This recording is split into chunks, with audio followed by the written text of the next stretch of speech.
Hello and welcome to the 5 Minute Film Club, and my review this week from my 501 Must-See Movies book is the 1939 film Wuthering Heights. Based upon Emily Bronte's 1847 novel, it follows two families living on the Yorkshire moors, the Earnshaws and the Lintons, and the romantic relationship between Cathy Linton, played by Merle Oberon, and the Earnshaws' troubled adopted son Heathcliff, played by Laurence Olivier. Filmed in 1939, this was Laurence Olivier's first taste of Hollywood acting. He'd already starred in several British films earlier in the decade, working with prolific film producer Alexander Korda.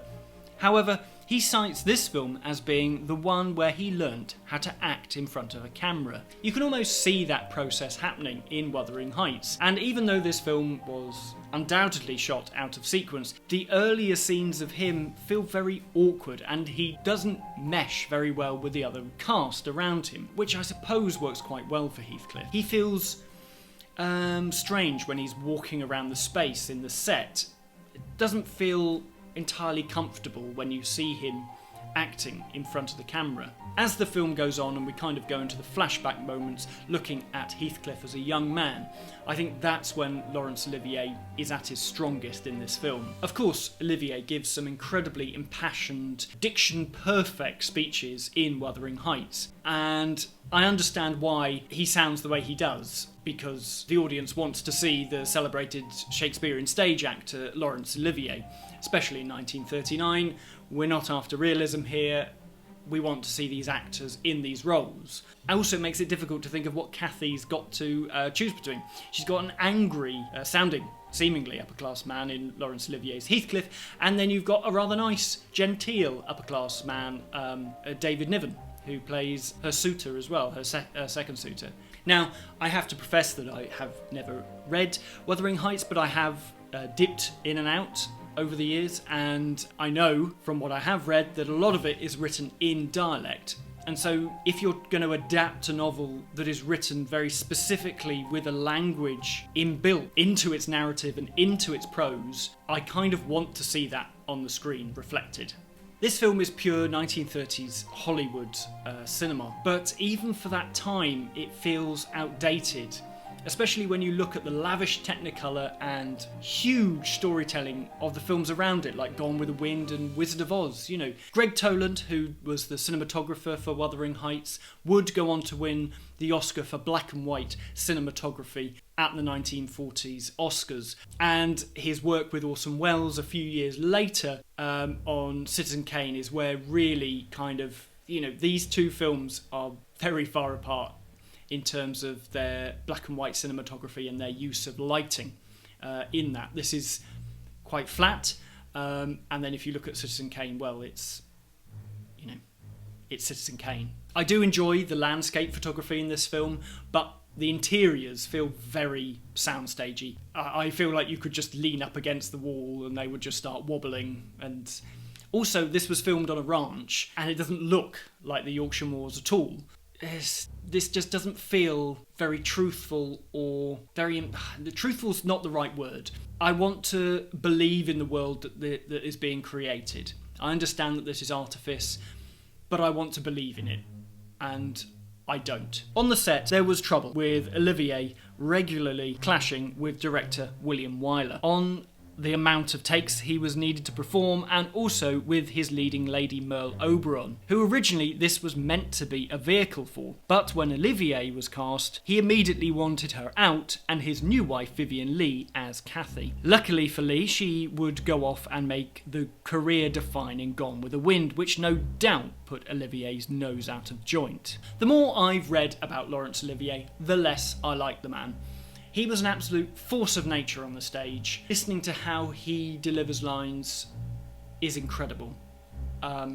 However, while they were filming a moment together, Merle Oberon and Laurence Olivier, Oberon said, can you stop spitting on me? And Laurence Olivier said, well, what's the problem with a bit of spit between actors? And then said, how dare she speak to him? She ran off the set in tears. Sounds a lovely person to work with, Laurence Olivier.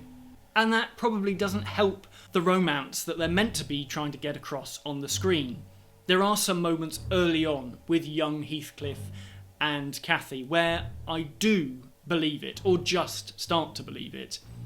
But for the rest of the film, I don't think they really like each other. Now, I know that is kind of inbuilt into the relationship between Heathcliff and Cathy as a kind of dangerous love, but I don't think there's any kind of passion there, any kind of romance that I can fully believe.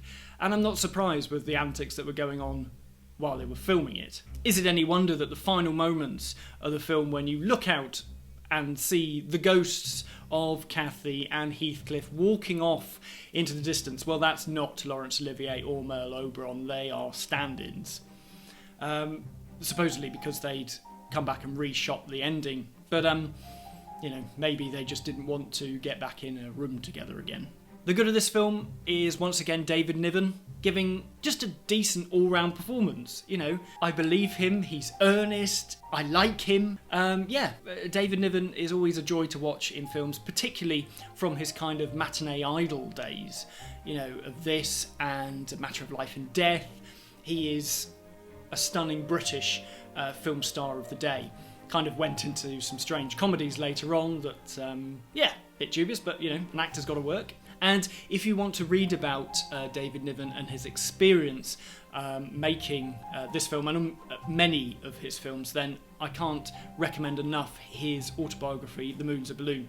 It's fantastic. I'm really interested to read your thoughts about this film in the comments down below. I'm sure that a lot of people will have a completely different approach to this. I just didn't get into the story enough.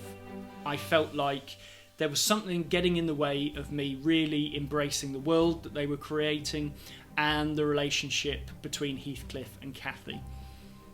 There was a disconnect for me, but it might be different for you. So please let me know your thoughts about the film in the comments down below.